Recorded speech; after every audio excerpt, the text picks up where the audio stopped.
এই মুহূর্তে আমি যে জায়গাটিতে আসলাম এটি চায়ের ফ্যাক্টরি আমার পিছনে। আর এই যে দেখুন সুন্দর পাহাড়ি ভিউ, এখানে বাড়ি রয়েছে, এখানে একটি গ্রাম রয়েছে, এদিক দিয়ে চার বাগান, এটি একটি হচ্ছে চায়ের ফ্যাক্টরি।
আমি এই মুহূর্তে যে জায়গাটিতে দাঁড়িয়ে রয়েছি এটি হলো এই যে চায়ের বাগান লালাখালের। এখানে চায়ের একটি ফ্যাক্টরি রয়েছে, এখানে মূলত এই বাগান থেকে চা উৎপন্ন করে এখানে তৈরি করা হয়, যে মেশিন দিয়ে এগুলা রিফাইন করে তারপর প্রসেসিং করা হয়, যেটি চা মেকিং।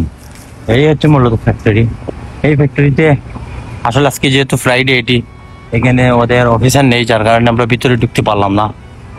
তবে আমরা এই চা বাগানটি ঘুরে দেখতে তো কোনো অসুবিধা নেই, তবে আমাদেরকে এতটুকু অনুমতি দিয়েছে বাগানের ভিতরে যেতে পারবো। এখানে যেহেতু প্রাইভেট একটি চায়ের বাগান, এখানে দেখুন এই যে গেট রয়েছে, এই গেট দিয়ে আমরা ঢুকলাম, এই দিক দিয়ে রাস্তা।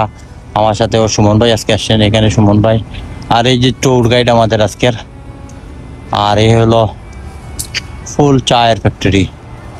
এখানে সামনে একটি খেলার মাঠ, বাচ্চারা খেলতেছে, একটি গ্রাম রয়েছে, খুবই অসাধারণ চমৎকার গ্রাম। তো ভিডিওটি অবশ্যই লাইক করতে ভুলবেন না, আর কমেন্ট করে জানাবেন কেমন লাগলো, শেয়ার করতে ভুলবেন না। এটি চায়ের ফ্যাক্টরি আমার পিছনে।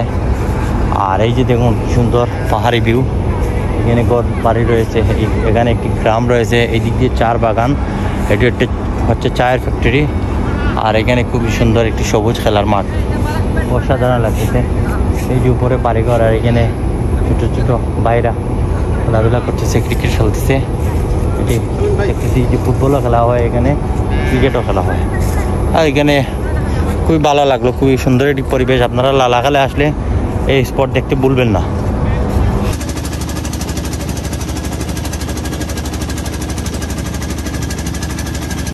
ও বন্ধুরা, আজকে আমরা লালাখালে এসেছিলাম। আর যাওয়ার পথে এই যে নদী দিয়ে আমরা নৌকা দিয়ে যাচ্ছি, এই নদীটি মূলত হচ্ছে সারি নদী। এটিকে নীলনদ বলে বাংলার, সিলেটের।